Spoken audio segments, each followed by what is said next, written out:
Next, you have to answer this in 6 sentences. What are the causes of child marriage? ಬಾಲ್ಯ ವಿವಾಹಕ್ಕೆ ಕಾರಣಗಳೇನು? ಕಾರಣ ಏನು ಅಂತ ನೋಡೋಣ. ಇದು ಒಂದು ಸಾಮಾಜಿಕ ಪಿಡುಗು ಅಲ್ವಾ? So gender discrimination is the primary reason for child marriage. ಮೊದಲನೇ ಒಂದು ಕಾರಣ ಅಂತಂದ್ರೆ ಜೆಂಡರ್ ಡಿಸ್ಕ್ರಿಮಿನೇಷನ್, ಲಿಂಗ ಭೇದ ಇರುವುದೇ ಮೊದಲ ಕಾರಣ. ಅಂದ್ರೆ boy and girl, they discriminate between the boy and the girl. The people who think the boy is superior and the girl is inferior, and they have the girl child anyway, they have to marry off her and send her to the other home, isn't it?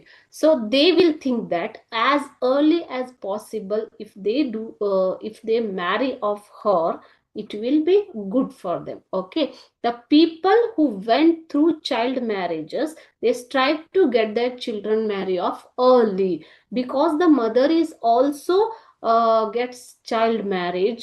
Okay, she thinks that, or the parents, they think that child marriage is good, and they marry off their children at the early age only. Okay, so child marriages breed child marriages. That means ಈಗ ಬಾಲ್ಯ ವಿವಾಹಗಳು ಮತ್ತು ಬಾಲ್ಯ ವಿವಾಹಕ್ಕೆ ಎಡೆ ಮಾಡಿಕೊಡ್ತಾ ಇವೆ. ಯಾಕೆ ಅಂತಂದ್ರೆ ತಂದೆ ತಾಯಿಗಳು ಬಾಲ್ಯ ವಿವಾಹಕ್ಕೆ ಒಳಗಾಗಿರುವುದರಿಂದ ಅವರು ತಮ್ಮ ಮಕ್ಕಳನ್ನು ಕೂಡ ಬಾಲ್ಯ ವಿವಾಹ ಮಾಡೋದಿಕ್ಕೆ ಇಚ್ಛೆ ಪಡ್ತಾರೆ. ಇನ್ನೊಂದು ಜೆಂಡರ್ ಡಿಸ್ಕ್ರಿಮಿನೇಷನ್, ದಟ್ ಮೀನ್ಸ್ ಲಿಂಗ ಭೇದ. ಓಕೆ, ಸೊ ಈ ಲಿಂಗ ಭೇದ ಇರೋದ್ರಿಂದ ಹೆಣ್ಣು ಮಗು ಶ್ರೇಷ್ಠ ಅಲ್ಲ, ಗಂಡು ಮಗು ಶ್ರೇಷ್ಠ ಅನ್ನೋ ಭಾವನೆ ತಂದೆ ತಾಯಿಗಳಲ್ಲಿ ಇದ್ದಾಗ ಎನಿವೇ ಅವರು ಹೆಣ್ಣು ಮಗುನ ಮದ್ವೆ ಮಾಡಿ ಕೊಡ್ಬೇಕು, ಆದಷ್ಟು ಬೇಗ ಮದುವೆ ಮಾಡಿಕೊಡೋಣ ಅನ್ನುವಂತಹ ನಿರ್ಧಾರಕ್ಕೆ ಬಂದು ಬಾಲ್ಯ ವಿವಾಹಕ್ಕೆ ಒಳಪಡ್ತಾರೆ. ಓಕೆನಾ, first one. Second consequence, lack of education, ಶಿಕ್ಷಣದ ಕೊರತೆ ಕೂಡ ಒಂದು ಮುಖ್ಯ ಕಾರಣ ಆಗುತ್ತೆ. Is one of the main reason for child marriage. As the children do not go to school, they end up marrying early.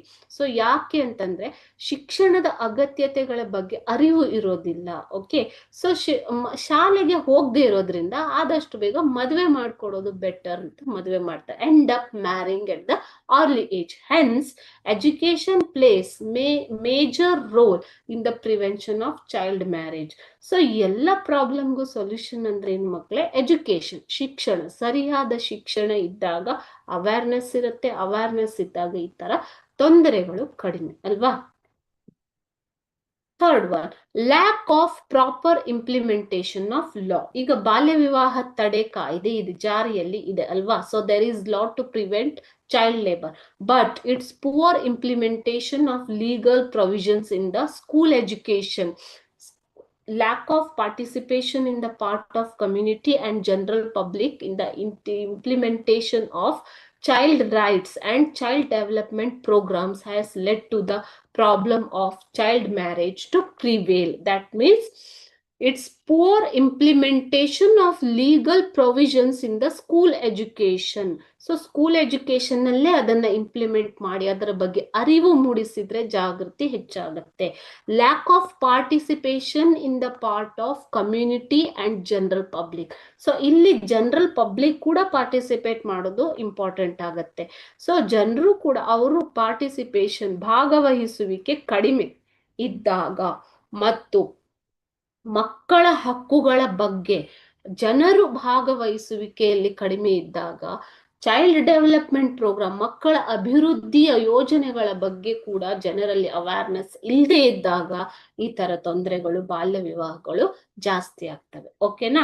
So ಒಂದು, ಕಾನೂನಿನ ಬಗ್ಗೆ ಅರಿವು ಮೂಡಿಸುವುದು, ಸ್ಕೂಲಲ್ಲಿ ಶಿಕ್ಷಣ ಪದ್ಧತಿಯಲ್ಲಿ ಅದರ ಬಗ್ಗೆ ಜಾಗೃತಿಯನ್ನು ಮೂಡಿಸುವುದು, ಸರಿಯಾಗಿ ಇಂಪ್ಲಿಮೆಂಟೇಷನ್, ಅನುಷ್ಠಾನಕ್ಕೆ ತರುವಂತದ್ದು ಆಗಬೇಕು. ಮತ್ತು ಇದರಲ್ಲಿ ಜನರಲ್ ಪಬ್ಲಿಕ್ ಅಂದ್ರೆ ಸಾರ್ವಜನಿಕರ ಭಾಗವಹಿಸುವಿಕೆ ಕೂಡ ಅತಿ ಮುಖ್ಯವಾಗತ್ತೆ. ಮಕ್ಕಳ ಅಭಿವೃದ್ಧಿ, ಮಕ್ಕಳ ಹಕ್ಕುಗಳ ಬಗ್ಗೆ ಅರಿವು ಮೂಡಿಸಲು ಸಾರ್ವಜನಿಕರ ಭಾಗವಹಿಸುವಿಕೆ ಮುಖ್ಯ ಪಾತ್ರ. ಓಕೆನಾ? So these are the reasons for child marriage. Okay, so we'll continue the next part in the tomorrow's class. Okay, children, thank you everyone.